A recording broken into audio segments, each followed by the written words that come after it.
students, welcome back to my class. I hope you all are doing good. So today we'll be continuing with the same topic which we have discussed in your last class, that is nutrition in human beings. So in that we have learned up to here, isn't it? Go to page number 99. So I want to tell you what we have learned in the last class. So we have actually learned from like how the food we ingest food and take food through mouth, and then how the food is taken to the stomach. So we have learned up to here. So today we'll be learning how the food is transferred to the small intestine. Okay, it's transferred to small intestines, and how the digestion happens there, and the excretion through anus. So come with me to page number 100. So we'll be discussing from here. Okay. All right. So today we will see how the food is transferred from stomach to small intestine. So we need to know a few things here. So the exit of food, as we have studied, like food is taken from mouth to stomach, and now food has to go from stomach to small intestines. Now, how the exit of food takes place? The exit of food from the stomach is basically regulated by sphincter muscles. All right. That is, what is that? Sphincter muscles. Okay, that is sphincter muscles. So this particular muscles, it actually regulated. It regulates the exit of food from the stomach. Now what happens? Then the food enters the small intestine. Now what happens? This particular, it regulates. Okay. It regulates the exit of food from the stomach. Now after this regulation of food from the stomach, now the food enters to the small intestine. Okay, small intestine. Okay, so small intestine, as you know that small intestine is the longest part of the alimentary canal. Sorry. So if somebody asks you which is the longest part of the alimentary canal, then you should be smart enough to say that it is small intestine. Okay. So how it is pitted now? It is pitted into a compact space. Okay. Go to the picture. Now you can see here how it is kept, or how it is pitted. See, it is pitted in a compact space, isn't it? Why? Because you can see the coiling here due to the extensive coiling. Okay. All right. So now you can see that it is pitted into a compact space due to extensive coiling. So the length of the small intestine differs in various animals. What it says? Small intestines, it differs in various animals. So when they talk about various animals, meaning, let's say, herbivores animals, and what else? Herbivorous and carnivorous, let's say, carnivorous animals.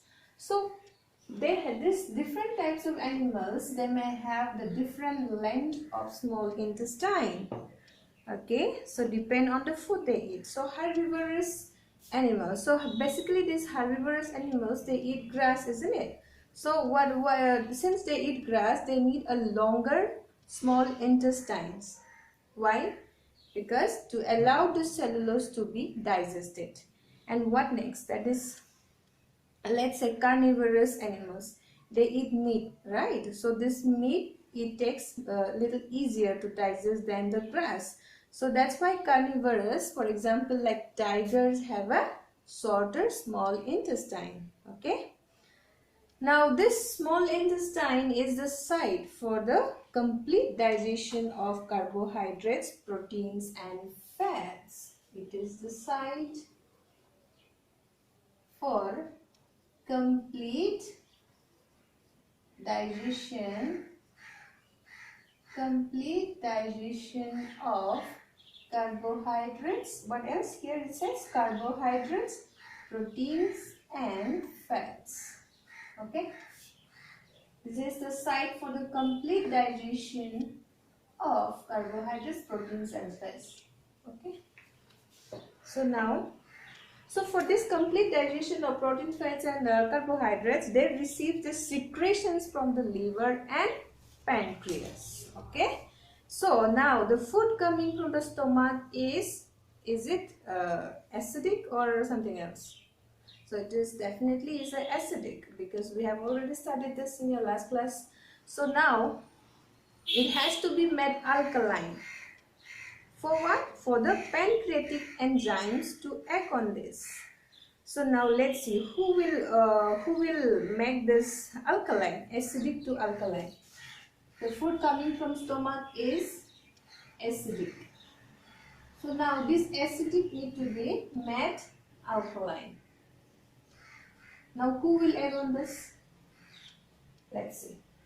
For the pancreatic enzymes, it needs to be alkaline. So now who will act on this? The bile juice. Okay. So bile juice will act on this, and they will accomplish it. This bile juice will act on this, and they will accomplish this. But in addition to acting on fats, you know what happens? So now this to this, acidic to alkaline, this will be acted by bile juice, and this bile juice in addition with fats. So in addition with fats, this will accomplish this. Okay.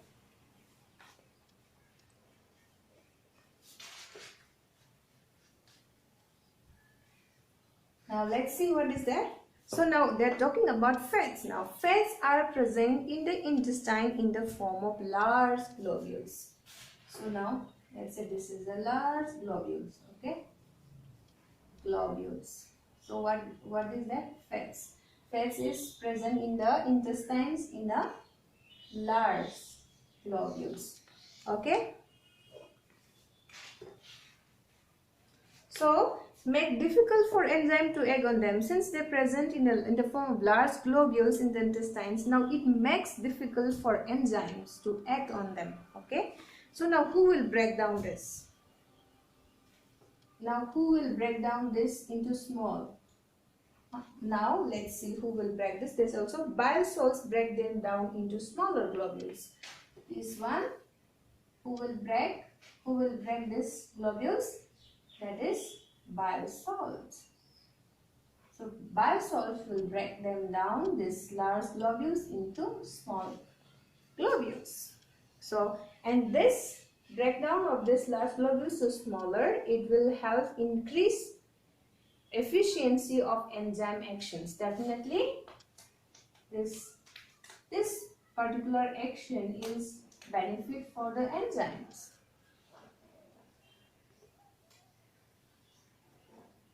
Alright.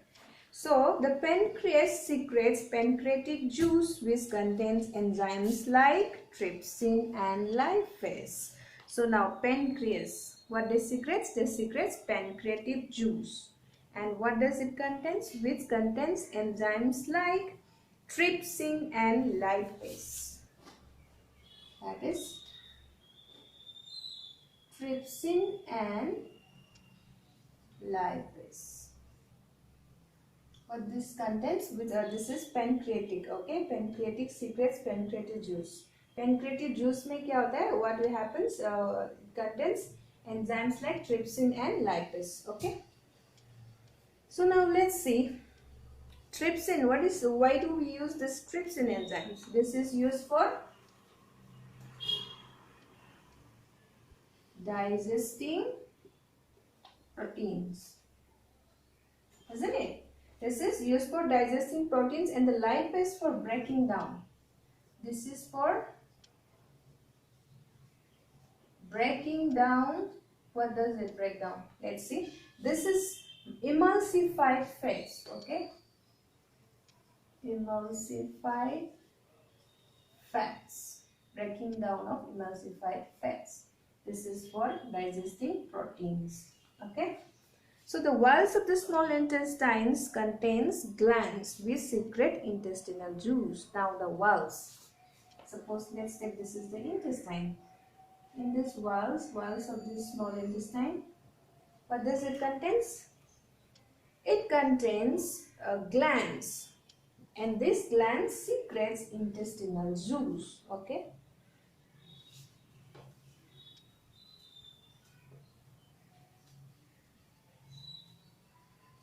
All right. Now enzymes present in this convert proteins to amino acids, as we have discussed about these enzymes. Now these enzymes, what they do? They convert proteins to amino acids. These enzymes convert proteins to amino acids, and then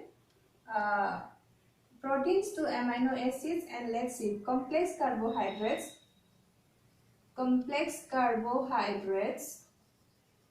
to glucose. Okay, this is amino acids, proteins to amino acids, complex carbohydrates to glucose, and here fats into fatty acids and glycerol. Fats to fatty acids and glycerol. Okay. Okay. Okay, now we'll see, now digested food is taken up by the walls of the intestines. They said proteins to amino acids, complex carbohydrates to glucose, fats to fatty acids and glycerol. Okay.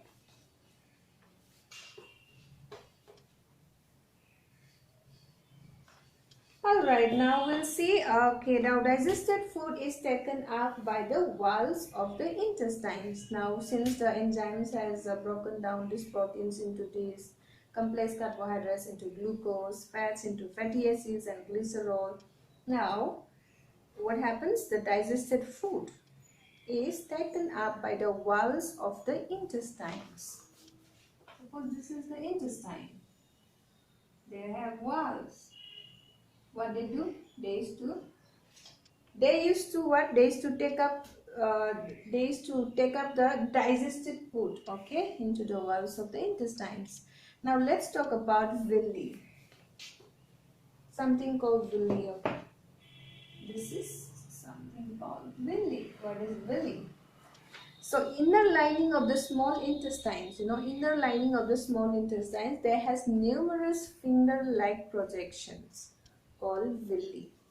And we just suppose this is the small intestine.